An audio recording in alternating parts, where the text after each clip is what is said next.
मुख्य सचिव का एसएनएमसीएच निरीक्षण। झारखंड सरकार के मुख्य सचिव अविनाश कुमार ने धनबाद पहुंचकर एसएनएमसीएच और मेडिकल कॉलेज का निरीक्षण किया। इस दौरान स्वास्थ्य सुविधाओं के विस्तार एवं एमबीबीएस सीट बढ़ाने पर जोर दिया गया।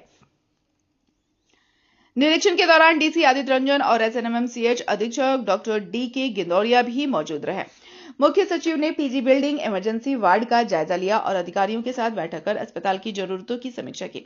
उन्होंने कहा कि सरकार चाहती है कि मेडिकल कॉलेज में सभी अत्याधुनिक सुविधाएं उपलब्ध हो। इसी दिशा में फीडबैक लेकर आवश्यक कदम उठाए जाएंगे। उन्होंने बताया कि पहले चरण में एमबीबीएस सीट 100 से बढ़कर 150 करने और अस्पताल के बेड 500 से बढ़ाकर 1000 करने की योजना है। अधीक्षक डॉक्टर डी.के.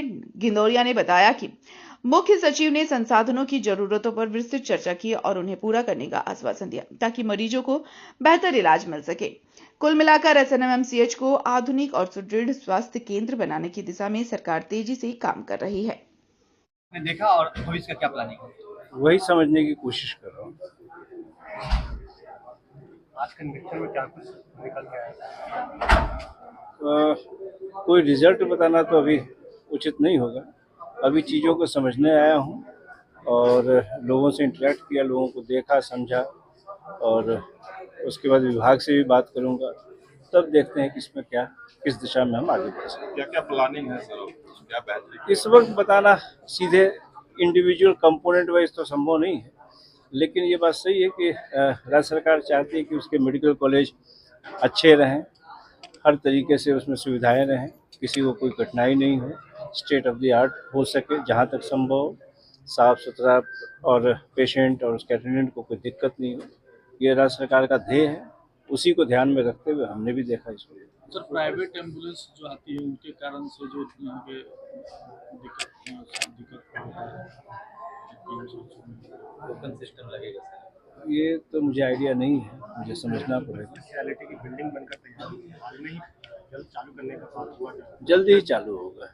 जितने भी रिक्वायरमेंट्स हैं यहाँ के, डिप्टी कमिश्नर भी हैं और मेडिकल कॉलेज के प्रिंसिपल भी हैं, सुपरिटेंडेंट साहब भी हैं, सब लोग मिलकर इसको देख रहे हैं। मेरे ख्याल से अभी हाल में ही हेल्थ सेक्रेटरी ने भी विजिट किया था, हेल्थ मिनिस्टर भी इस विषय को जान रहे हैं।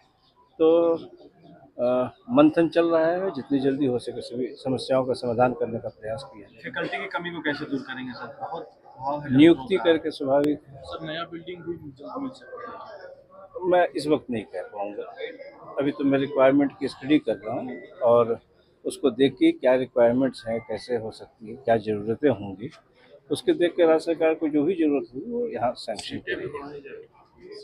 ये मेडिकल कॉलेज के अपने विषय हैं, लेकिन ज़्यादा से ज़्यादा लोगों को एडमिशन मिल सके इसके लिए तो प्रयास हो ही रहा है। कितने फैकल्टी की बहाली की प्रक्रिया अभी चल रही है? ये मेरा क्षेत्राधिकार नहीं है कि 20 है, 25 है, 30 है, लेकिन जितनी रिक्वायरमेंट्स होनी चाहिए उसमें 2 चीज़ें होती हैं। एक तो नया इंडक्शन और प्रमोशंस, ये दोनों ही काम पर कार्य चल रहा है। सर, गर्भवती महिलाओं की जो अल्ट्रासोनोग्राफी आएगी, बिल्कुल आएगी। इसीलिए हमने कहा कि अभी मैं समझने का प्रयास कर रहा हूँ।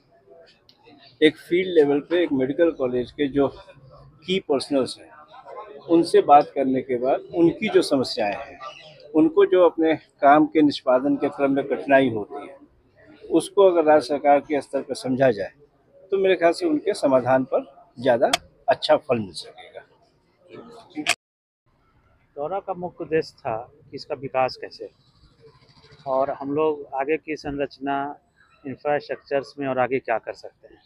इसी सिलसिले में उन्होंने उस कैंपस का भी दौरा किया, वस्तु स्थिति को समझा और हम लोगों से बहुत सा फीडबैक लिया कि और आगे हम लोग कोई भी काम सुचारू रूप से और इसको आगे बढ़ाने के लिए कैसे कर सकते हैं। आप लोगों ने अपनी कौन कौन सी समस्याएं रखी हैं? समस्याएं रखने का समय नहीं था, विकास का समय था कि हम लोग आगे और क्या कर सकते हैं। समस्या रखते तो विकास नहीं होता, तो हम लोगों ने विकास की बातें की और हम लोग क्या बना सकते हैं, किस तरह से पीजी 150 सीट ले सकते हैं, 250 के लिए क्या है, तो उस सब में क्या स्ट्रक्चर चाहिए, इसी सब मामले में डिसाइड किया। एमबीबीएस की सीटें बढ़ाने पर भी बातें हैं जी। कितना बढ़ाने का प्रस्ताव है? हम लोग अभी 150 पर जा रहे हैं, लेकिन 250 का हम लोग का लॉन्ग टर्म गोल है। और जो बेड की संख्या है वो कितना तक बढ़ाने का प्लान है? 1000 करना है। हाँ। अभी 500 है। अभी 570 है, लेकिन हम लोग एक्सटेंडेड बेड पर काम तो करते ही हैं जब भीड़ के समय। तो उसको फुलफिल करने के लिए क्या क्या जरूरतें होंगे 1000 तक ले जाने में? नई बिल्डिंग का प्रपोजल आ रहा है, नया बिल्डिंग होगा, मैन पावर होगा, इंफ्रास्ट्रक्चर्स होगा, उसमें क्या दिक्कत आएगी, ये सब चीज़ डिस्कशन हुई है सर से।